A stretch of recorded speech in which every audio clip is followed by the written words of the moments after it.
Hello and welcome. You're watching The Nation Wants to Know with me, Padmaja Joshi. Our top story at this moment, na curfew na danga, UP mein sab changa. This was the mantra of the Chief Minister Yogi Adityanath today after he's been credited with crushing Mafia Raj in his regime. After all, 4 decades of Atiq and his gang's terror came to a crunching halt after the gangster and his henchmen were eliminated, either killed or arrested.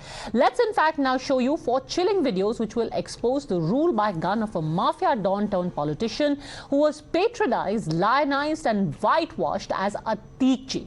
The first is a video from 2014 when Akhilesh Yadav was the chief minister. Watch Atiq lead his gang of armed men on their way to forcibly evict a man from his bungalow. His 7 cronies can be seen with him, armed with sticks, rifles and even a machine gun. Now take a look at a video from 2021 where Atiq's son, the young man whose encounter was lamented by several politicians, that same teenager and his henchmen can be seen stripping a man naked, beating him, kicking him as he lies on the ground. Asad can be seen standing over that man with a belt even as his aide kicks him. Now, take a look at CCTV footage from the 11th of February from the Bareilly jail, where Atiq's brother Ashraf was housed.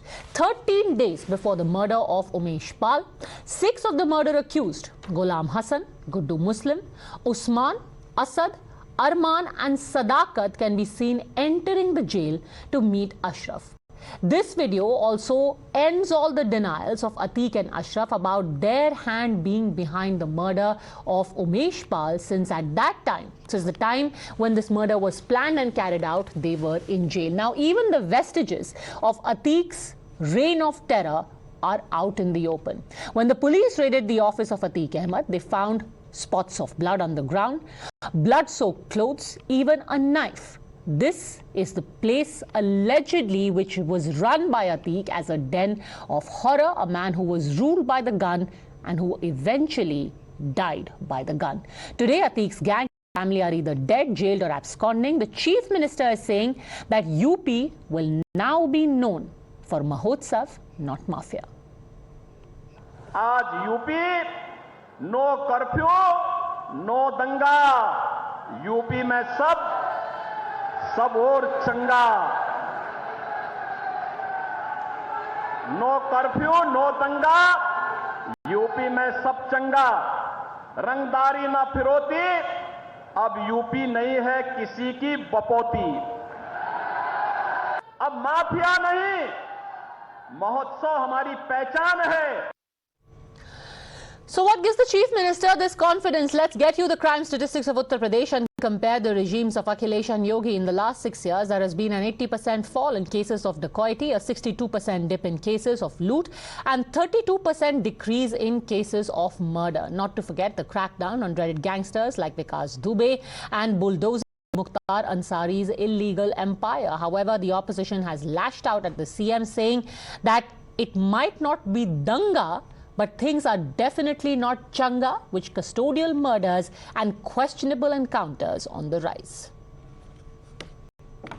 आदरणीय मुख्यमंत्री जी को शेर व शायरी से, कविता से अगर फुर्सत मिल जाए तो सूबे की भी जरा आप खैरियत लीजिए। जालौन में क्या हुआ? एक बेटी पढ़ाई करने जा रही थी, स्कूल जा रही थी, ताबड़तोड़ गोलियों से उसकी हत्या हुई।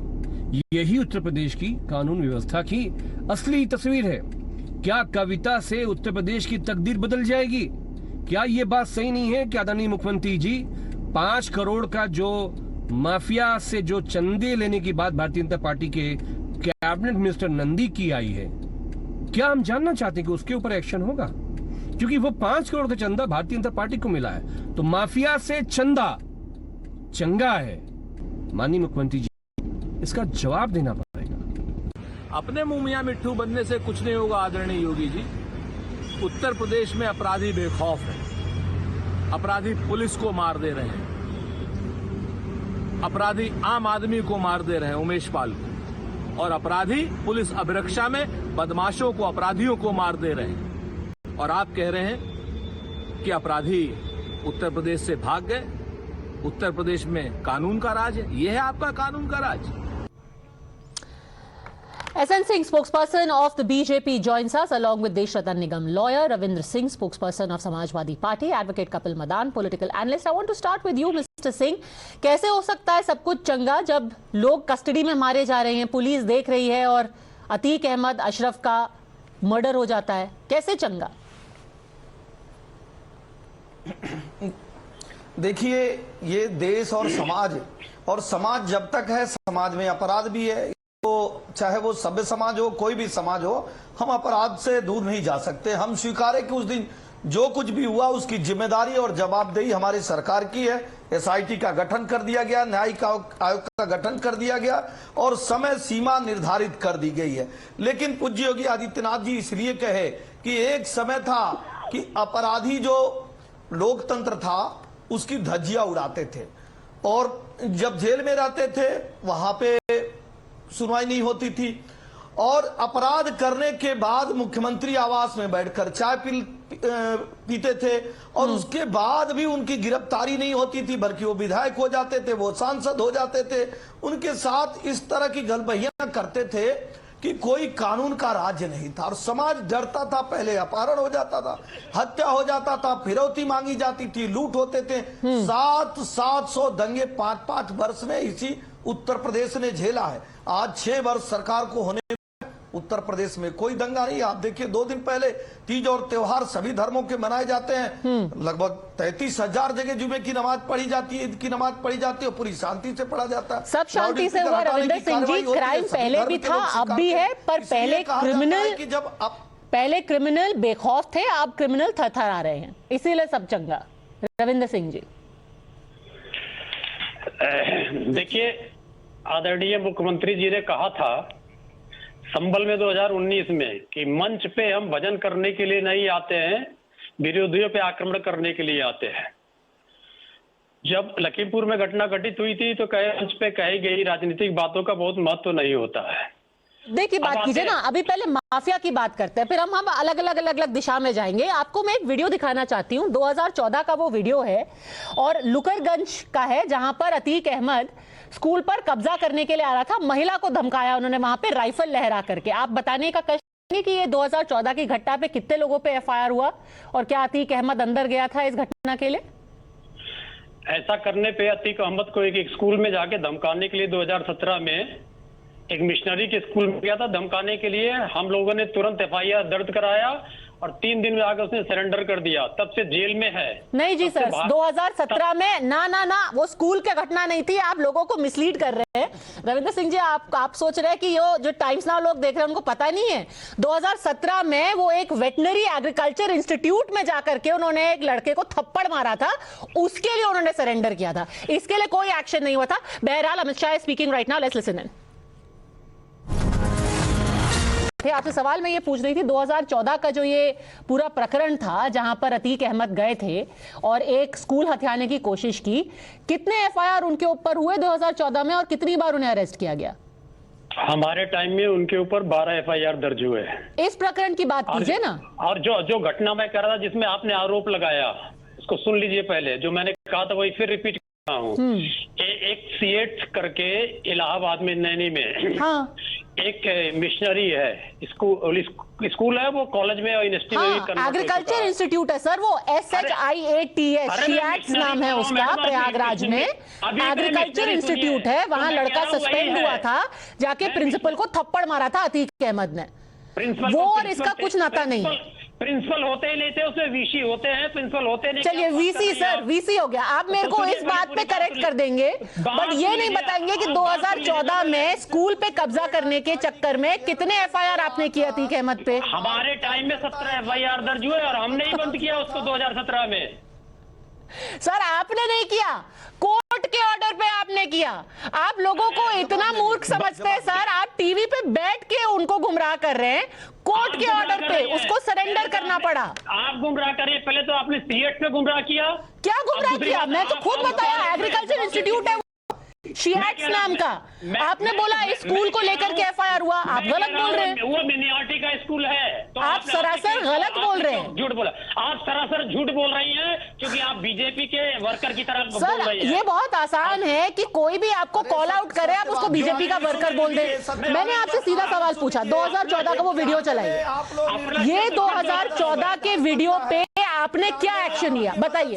इधर उधर की बात मत कीजिए, 2014 के इस वीडियो पे आपने क्या एक्शन लिया बताइए। पहली बात तो इस वीडियो के बारे में मुझे जानकारी नहीं है। हमें जानकारी है कि हमारे अपने शासन कमाल है में सर, 17 एफआईआर। आपने इतना लंबा सरकार चलाया, आपको यही नहीं पता कि अतीक अहमद अपने गुंडों के साथ घूम घूम के किसको थप्पड़ मार रहा है, किसका कब्जा कर रहा है। आप कह रहे हैं इतने साल बाद, 10 साल हो गए, आपको इस वीडियो का पता ही नहीं है कि क्या हुआ था 2014 में। रहेंगे जो हमें पता है बता रहा हूं, उसको आप इसलिए नहीं सुनना चाहती हैं कि उसमें वहां बीजेपी का डाउनलोड हो जाएगा, इसलिए आप सुनने को तैयार नहीं है। मुझे कोई फर्क नहीं पड़ता। एक मिशनरी के कॉलेज में गया, वहां पर उसने मारपीट किया शिक्षकों के साथ, कर्मचारियों के साथ में, उसकी एफआईआर तुरंत लिखी गई थी। अच्छा चलिए, जल्दी से एफआईआर कोर्ट नहीं लिखती है। अच्छा जल्दी से एसएन सिंह इसका जवाब दीजिए, then I will bring in Desh Ratan. 10 second जवाब देने 10 सेकंड, हाँ एसएन सिंह। देखिए, मैं इनसे पूछना चाहता हूं, इनकी समाजवादी पार्टी की सरकार रहती है और राकेश बहादुर सीनियर आईएएस होते हैं, नोएडा अथॉरिटी के चेयरमैन होते हैं, और ये अतीक अहमद आता है नोएडा अथॉरिटी में घुस के और उनके पूरे परिवार को पीटता है, उनको पीटता है। क्या एफआईआर दर्ज हुआ? मैं इनसे पूछता हूं कि मोहन सिंह जी इनके सांसद थे और अतीक अहमद सिविल लाइन पे जो मकान बनाया था वो एक अग्रवाल का था। अग्रवाल जी आके मोहन सिंह जी से कहते हैं कि वो हमारी जमीन पे कब्जा कर रहा है, वो कहे नेताजी से बात कर लेंगे। उसके बाद भी जमीन कब्जा होता है, क्या ये बात किए? 2005 में जब राजू पाल की हत्या हो जाती है, आपकी सरकार रहती है, आप क्या कार्रवाई करते हैं? मैं कह रहा हूं जो भी कार्रवाई हुई वो भारतीय जनता पार्टी की कार्रवाई हुई। इस सरकार में अगर आप Now let me tell you the facts. Now let me tell you the facts. Here's the thing, that people on TV think that you will have forgotten what happened in 2016.